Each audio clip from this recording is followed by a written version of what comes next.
Welcome to the Tipping Point Show. I'm Jimmy Evans. I'm so glad that you've joined me today. Listen, I've got a fascinating interview coming up here in just a minute with Rabbi Hanan Kupiecki. He is a Jewish rabbi born in Jerusalem. He works with a ministry there, B'nai Israel. He also works with the Temple Institute, and he is the one responsible now for getting the red heifers to Israel. And he has a fascinating perspective on what is happening right now with the red heifers. And that interview is coming up here in just a minute. Let me just say, we're going to Israel, and I want you to go with us. This is going to be late November, December of 2023. Pastor Ed Young and I, we're going to go on this wonderful journey through the Promised Land, Sea of Galilee, Nazareth, Jerusalem, and so much more. And we've carefully designed this trip to really be an encounter with God. Well, you're encounter the Holy Land, but also have a closer walk with God. If you've never been to Israel, or if you've been to Israel, we want you to join us. The link is there on the screen of how you can go on inspirationcruises.com/Evans, or you can click the link there on endtimes.com. We would love to have you join us. You can get more information there on the website. You can also sign up. We want you to, we already have a lot of people signing up. So that's inspirationcruises.com/Evans. And we want you to go with us to Israel. Let me also say, we're coming up on the end of the year here, Christmas time. If you're looking for gift ideas, give someone a subscription to endtimes.com. And you can see it there on the website where you can give a gift subscription for a month or for a year. I know you have people around you that would really be a blessing to them. Also, Where Are the Missing People? This book that we have, Leaving Behind, for people who are not raptured. And this is a great gift idea, the Tipping Point book. You can go on exomarriage.com and find those, or amazon.com. But if you're buying multiples now of this book, go to missingpeoplebook.com and you'll get the best discounts. We have great discounts for multiple copies of this. So that's a great gift idea. Well, I'm very honored today to have Rabbi Hanan Kupiecki joining me. He was born in Jerusalem. He studied at Hebrew University, and he has founded organizations to help Jews to migrate back to Israel. And he is the team leader for the Red Heifer Project for B'nai Israel. They work alongside the Temple Institute, and he's married with 3 children, and they live in Ephrat in the hills right outside of Jerusalem in Judah there. Rabbi, it's good to have you with us. Good to be here. Thank you very much. So you are a rabbi in Jerusalem working with the Temple Institute. Now this is a big deal. You know, we come from the perspective of Bible prophecy where we're looking for a rebuilt temple. We're looking for, and it's very exciting to see what's happened in the last 20 years, especially the last 10 years on the Temple Mount. But you guys cannot build a temple without a red heifer, is that right? Yes, almost precisely. Unless if all the Jews got together and said, we want to build today the temple, so then we could also put aside those commandments of basically purification. But even if 1 or 2 Jews do not want to put those aside, we will definitely need the red heifer. The red heifer allows us to purify the whole nation. Now this hasn't been done for over 2,000 years. Right. So one of the things is that we are all of us impure in a certain level. Right. And over the past 2,000 years, we had the body of water of mikveh that you could immerse yourself inside. But the red heifer ashes we haven't had for 2,000 years. In the Mishnah, which is written almost 2,000 years ago, it talks about that there's been 9 red heifers to date, starting with Moses. Moses conducted the first red heifer ceremony, and the ash actually lasted almost for 1,000 years. Wow. And then it goes all the way till the end of the Second Temple. The Maimonides, he's a rabbi scholar, very, very well known in the Jewish theology. He was 900 years ago, and he actually writes that the 10th red heifer is going to come in the times of Messiah, and the Messiah himself will actually conduct the ceremony. Wow. And you believe that soon? Yeah, I believe firstly, I believe that we're already in the redemption times. That's what we call Geula. From, I would say, the establishment of 1948, already we started something changed around in the world. And every day we see how the fruits of the land are giving out like endless amounts of fruits. And we know that also the prophecies talk about that. That's one of the the ways that we'll be able to see that we're now living in times of Messiah is that we're going to be able to come back to a land that's desolated and a land that actually blossoms like a rose. Exactly. Well, I'm going there in 2 weeks. I'll be there in 2 weeks. Yeah, and I've been there. So you come over for Shabbat meal. Okay. Okay. I'd love to. But it's just gorgeous, and it gets more beautiful every time I go. Let me tell you my story real quick. So I was 19 years old, and I went into a bookstore, and I didn't know what a Jew was. I grew up in West Texas. I didn't know what a Jew was. I'd never heard of Israel. And I went into a bookstore and I looked at a poster on the wall and it said Israel and had a menorah. And I fell in love. I mean, I just absolutely, like I looked at the most beautiful woman in the world and fell in love. And I asked the bookstore owner, I said, well, what's that thing on the wall over there? He said, that's Israel. And I said, what's that? He said, well, it's in the Middle East. I said, so? He said, well, that's where the Jews live. And I said, oh, great. So I have loved Israel since I was 19 years old, didn't even know why. But as Christians, and you're a Jew, you're waiting for Messiah to return. And we talked about this earlier. You're waiting for Messiah to come, and we're waiting for Messiah to return. But we both love God, we both love the Old Testament, and we're both waiting for the rebuilding of the temple.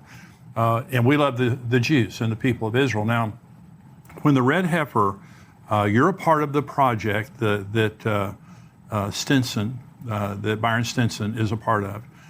And they have now 5 red heifers that are perfect, that are in Israel, that flew, I think, over there in September, what it was, that are in Israel, and they're all still perfect? Yeah, they're all amazing. I'll give you, I want to zoom out a little bit. So you're talking about you meeting for the first time or thinking a Jew. I can tell you for this project, 2 years ago, when we started to search for red heifers around the world, I called up, just cold calls, some farmers, ranchers all around the world, and Texas has definitely been high up there because there's a lot of farms out here, a lot of ranchers. And I called up one of these guys. I said, I always started the conversation. We're looking for a red heifer. I'm calling from Jerusalem. Do you by any chance have a red heifer? And then I always said, I hope this doesn't sound to you crazy. So I had a few times people hung up the phone, but for one this time I called this guy and he's like, crazy? Boy, it's written in the Bible. It's written in the book of Numbers. I'm like, what? You know the book of Numbers? And to me, that was, he said, do I know the book of Numbers? I know it better than you. So to me, that was like, that was amazing. I never really came into contact with, living in Jerusalem, grew up in Jerusalem, studied in Jerusalem. So pretty much, I've been there and I haven't really came into direct contact with Christians. I heard about, the Bible Belt and stuff, but I never really understood that, these true believers around the world and that are really connected to the Bible. And it was just amazing as a Jew coming from Israel, from Jerusalem, to see that. So just a little bit about the project. So we've been searching. Byron's been our guy here. Yeah. He's been amazing. We've gone to all around putting out ad magazines to try to find, because one of the issues, and here I'm sure a lot of you guys heard about the red heifer. I'll just say the 5 rules of the red heifer. So firstly, it needs to be a pure red heifer that nothing happened to it from when it was born. It's not limping. It doesn't have any blemishes. It doesn't have any ear tags because that's a blemish. Right. That was one of our biggest issues, is that people would put ear tags. It can't have any black or white hairs. And having black or white hairs means more than one. So it can have one, but not more than that. And it needs to have, of course, all the hairs to be red, anywhere from ketchup red till cherry red. All those are good. You're not a yoke on it, anything. You can't sit on it. And the last thing, it needs to be in its 3rd year. So in its 3rd year, it means it needs to be 2 years and 1 month, and then it's good to go. And therefore, because there's so many rules out there, that God commanded us, it makes it very rare to actually have all those come together. With that said, we're now living in a time where there's plenty, and we have, I'm sure you guys know this stat better than me, but if I'm saying there's 250,000 ranches here in Texas, just in Texas. Okay, so imagine every ranch has an average of 50 cows. So we're talking about a lot of cows, and that's where we start to go out and search. Right. And thank God we were very fortunate to be able to find the red heifers. And there's a few stories on the way, but I'll just say that bringing them to Israel was just as hard as actually finding them. There's an embargo to bring livestock to Israel. It hasn't happened. mainly from different disease between the countries they're very worried about. And we actually were able to bring them in on a special permit. We brought them in as pets. That's how we got them in. So that's also why there's 5, because you're allowed to bring up to 5 pets on your plane. And they came on an American Airlines flight, just 250 passengers on top, 5 red heifers on the bottom. Awesome. Yeah, so. Now, I heard Byron Stinson was talking about, you said they couldn't have any ear tags. The guy that was supposed to come in and put the ear tags on them didn't because of COVID. That's correct. Or they'd have been tagged when they got born. So it's really a series of miracles. Ooh. And so now they have to be perfect. How old are they right now? They're around a year and a month. Oh, so we got another year to go. Yeah, we're time every year and a half. We don't, keep it, Well, let's talk about, because for the temple to be built, and you said it correctly, every Jew has to agree, and that's not going to happen. So I'll divide it into 2. For the temple to be built when you are impure, because all of us are impure. What does that mean? You were born. What I'm saying from the Jewish perspective, if one was in contact with somebody that passed away, right, then you are impure. And the way for you to purify yourself is with these ashes of the red heifer that's mixed with actually live water, what we call mayim chaim, water that comes from a spring, and then the priest sprinkles on you with a hyssop branch, and you get sprinkled on the 3rd and the 7th day, and then you're pure from coming into contact with somebody that passed away. So when you were born in a hospital, most likely 99%, in that week that you've been in the hospital with your mother, you basically became impure because somebody passed away at the same time.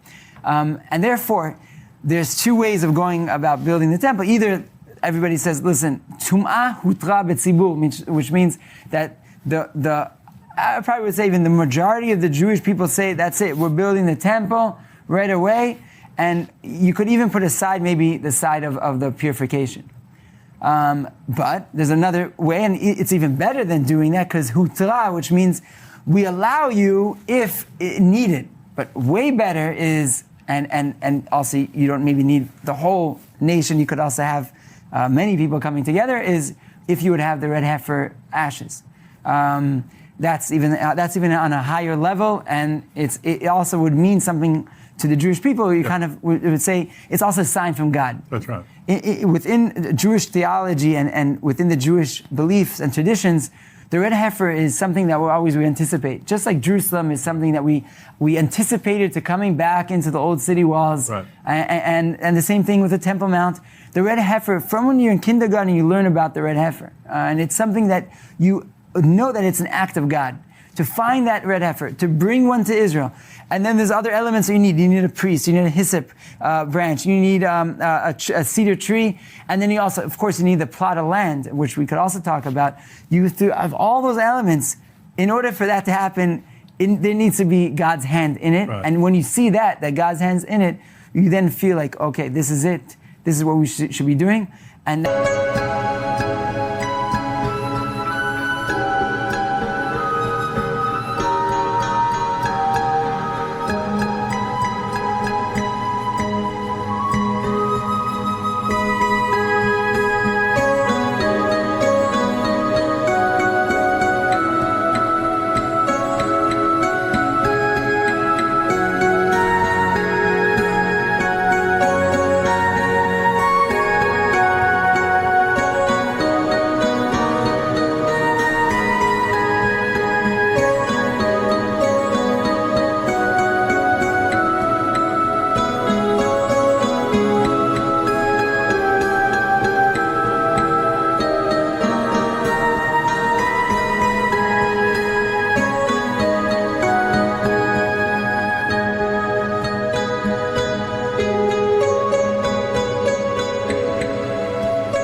that's what we pray for, that God should come back to Jerusalem. We should be able to build Jerusalem and be able to come back to where my house of prayer will be the house for all the nations. That's right. So you have the land. You have the plot of land. Yes, so it's been a few years that this plot of land has been purchased, and only during COVID, it actually, all the permits and everything was finalized. My partner, Tzachi Mamo, he came to one day. We were dealing with other projects, and he said, "Listen, I have this plot of land. What do you think we should do with it?" He said, "I had this maybe the vision, maybe to do like a restaurant or something that some visitors could come and you could see today how Jerusalem looks, and then maybe a screen that switches and you could see how the temple would look." So I asked him, why not? Why do we need to have a screen? Why can't we just build the temple? You don't have to have a screen that says. And then also, I was talking to my brother, and he said, "What about the red heifer? That's exactly where the red heifer ceremony is supposed to happen." Wow. And then Wow. many more things happened, and then we're like, okay, we need to look. We then contacted the Temple Institute, and my problem I always thought was the priest and the red heifer, of course, and the site. The other two, we have the hyssop, tolachani, which is a type of worm. You have the priest. Right. So the priest is I always thought was an issue, because you need to have a priest. We know kohanim. Right. But the problem is you need a kohen or a priest. Kohen is the Hebrew way of saying it, that is actually pure, that he wasn't born in a hospital. He never came into contact with somebody that passed away. It talks about in the Mishnah, it talks about that they would raise them on stones in Jerusalem in order for them to not come into contact with anybody that passed away. So one of the times I went up to the Temple Mount, I saw Rabbi Ariel, who is the founder of the Temple Institute. I was talking to him, and I asked him, "Isn't the biggest issue of the red heifer the fact that we don't have a priest?" He's like, "What are you talking about? We have 6 priests that are ready to go." Oh gosh. They have been from they were born till today. We have priests that are 13, 14, and 17, and even one that's 19, and they even know the rules of everything that needs to be done. That's not the issue. He said the issue is the place and the cow. Wow. So he said, the place. I said, we have this place. He's like, what? You have a place, a Mount of Olives? He called up his son, Rav Azariah, who's been working on the red heifer from a halachic perspective, from the Jewish customs and traditions, who's been studying it non-stop. He heard immediately, we met with him on the site. He's like, wow, this is a miracle. So now all we were left with the red heifer. And that's where we said, okay, so let's we could find one. We started to search around the world. At the end, eventually we came to Texas. I mean, a side note, we always said that the red heifer is not exactly a sacrifice, it's a ceremony. Right. Also, there's only been 9, and the 10th, it's completely a ceremony. It doesn't even happen on the Temple Mount. It happens on Mount of Olives. Right. So in Hebrew, when we say a ceremony is called a tekes, that sounds to me like Texas, That's right. Maybe I love that's it. part of, they come from Texas. So that was another element. So can you build, and I know the Temple Institute's very familiar with all this, can the temple be built with the Dome of the Rock on the Temple Mount? So again, I don't want to get too much into the elements. I mean, one of the, if I would draw out the Temple Mount, you have the Dome of the Rock, right, and then you have Al-Aqsa Mosque. Right. A lot of people mistake, and they don't understand there's 2 structures up there. Right. And you'll see even in the news articles, they're going up to the Al-Aqsa Mosque. Al-Aqsa Mosque, El Katse, is on the edge. Okay, it's on the side of the Temple Mount. And actually, it's facing towards Mecca. That's right, the prayer direction. So what's up on the Temple Mount, you have the Al-Aqsa Mosque, and you have the Dome of the Rock. The Dome of the Rock is a building that has 8 basically walls, or that's how it's structured. And the Jewish belief is that that's exactly where under it is the dome or the rock that the whole world was created from, the rock that the temple stood. And I think that a lot of the answers I would say is probably we would have to see. We would have to see what would happen. Right. There's a lot of things that have to happen. And I think that the red heifer is the key to the redemption. It's the key to opening all this up. And maybe I'll take it totally, you guys, off Christianity, take you off Judaism. I'll take you to the Quran in the Islam. One of the longest chapter in the Quran is called Surat al-Baqarah. It's the chapter of the heifer. Really? Yeah. And in that chapter, it happens to be the second chapter of the Quran, chapter number 2. In verses 61, 66, depending exactly which Quran you take, but pretty much over there, you'll be able to read the laws of the red heifer. The Quran also states and talks about Muhammad.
Also brought up and talked about the red heifer. And therefore, I believe that God, in a certain way, it's not, we don't believe in coincidence. There's for a reason that we have this ceremony or something that maybe could connect all the religions. Something maybe could unify. You could unify. And you know what? I'll even bring you the day that they arrived. Now, I'm going to remember everybody the day of their ride. I'm going to come back to that in 1 second. I just wanted to open up a little bit, one more theology point from a Jewish perspective, and then we'll get back to the day of they arrived. Okay. And I'll bring you back to the Abraham Accord. So don't get lost in everything I'm saying now. So the year, 2 years ago, in the Jewish calendar is 5,781. Now, it stands for, in the Hebrew letters, is Tafshin Pei Aleph. Now, if you would take the acronym of those letters, it would then say the year of the red heifer. Now, Rav Azariah from the Temple Institute said this years ago. He said this in 2018. And when the year came, he's like, I guess it didn't work out. But truthfully, we found these red heifers, and they were in the mother's womb at that year. Wow. And the following year we found them, and then we're like, okay, we need what's the next acronym of the next year? And it's Tafshin Pei Bet, Teheshnat Parah B'Yisrael, the year of the red heifers in Israel.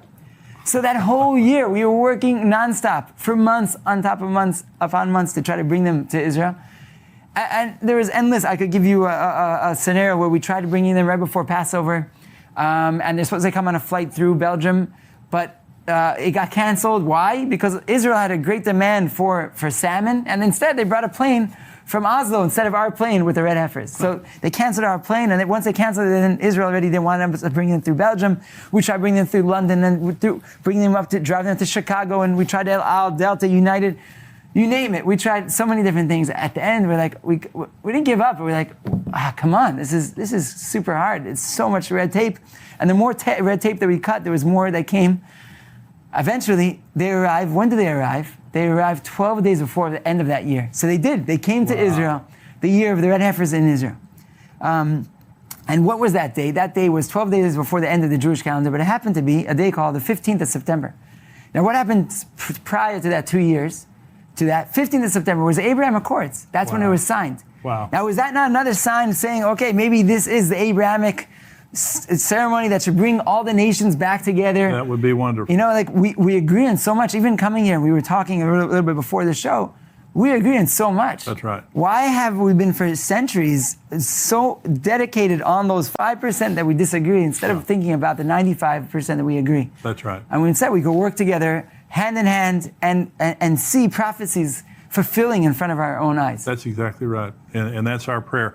So what do you see happening, Rabbi, that you would say Messiah is coming, besides the red heifer? Anything else that you guys are watching? I mean, the fact that I live in Jerusalem, that I'm raising a family in Jerusalem, the fact that we have a Jewish state, the fact that we talk Hebrew, the fact that the language of the prophets, the fact that I could go on probably for another hour and a half, continue going on and why this is the time.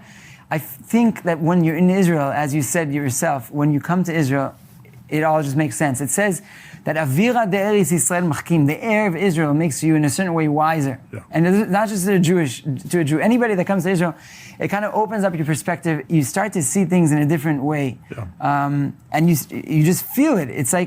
It's kind of maybe like Disney, feeling magic in there. So you actually feel magic. There's something magical that's happening.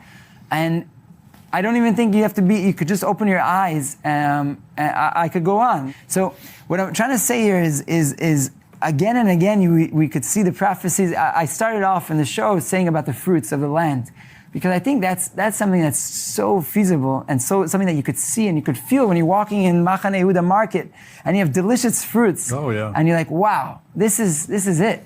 I was there about 4 years ago, but before then it was just gorgeous. I mean, it's just beautiful. It's so productive. The city of Jerusalem is getting more beautiful, I believe. And I can't wait to go back in a couple of weeks and I hope to see you over there. But anything else? Now, Bonai Israel is the ministry that you're a part of. Is that right? Yeah. And you guys, you need money, right? You need some help. And for people to support what you guys are doing with the red heifers. It costs like $250,000 to take those red heifers over there, didn't it? Even more, but we'll tell you $250,000 just to keep you. But it was a pretty, not the worst, but then once they arrived, we also got from that. They're like, pay up. Yeah. Like what? Yeah, you got to pay. So basically what we're trying to do now is the red heifers are in Israel. They're next to Beit Shan. And this is new news, breaking news. We just signed now with Shiloh, the ancient Shiloh site, that we're going to be moving the red heifers to build a visitor center in Shiloh, where the tabernacle basically stood for 369 years, right before coming to Jerusalem. So maybe that's also, like a little bit in the back of our minds. So we're going to be building a research center, a visitor center, where we'll be able to grow the red heifers there, but also for future generations. We want to have the red heifer, like a red heifer center. Everybody could learn about purification, could learn about the history, and they could connect to everything. So we're now fundraising for that. We're fundraising $3 million to try to build that center. We believe it's very, very important, and kind of what you were also asking before. We want to educate the world of what's happening, because it's not, going back to the Temple Mount and to the third temple, the temple is not just a Jewish temple. Right. The temple is for all nations, and we need all nations to come together. Right. We want the real peace. We don't want to just say it, it sounds good. It's the true meaning. And in order to do that, we need to really educate everybody about what's happening. And like shows like this are wonderful. They really talk about the real events that are happening and talk about the tipping points of things that are occurring in front of our eyes. So that's one of the elements that we're going to put the website up on our screen right now, in bonaisrael.com, and you can see how to spell it there. But there is a place, I went on the website this morning, and there's a place on there where they can give. It tells you more about the ministry. But Rabbi, thank you for joining me today. Thank you. Very great conversation. We pray blessings, God blessings on your ministry and all that you guys are doing, and we'll hope one of the five is the one. Amen. And very soon we'll have a red heifer, and you guys can get started on your temple. God bless you. Thank you. You bet. Our temple. Our temple. That's right. God bless you guys. We're going to go now to the subscriber-only portion of the program and have a lot more program coming up. If you're not a subscriber to endtimes.com, go to endtimes.com right now, $7 a month, $77 a year. We would love to have you be a subscriber. And also, again, consider giving a gift subscription to someone for Christmas, either for a month or for a year, and bless them that way. If you are a subscriber to endtimes.com, you cannot see the entire podcast on YouTube. You have to go to endtimes.com or respond to the email that we sent you. So stay tuned for the subscriber-only portion.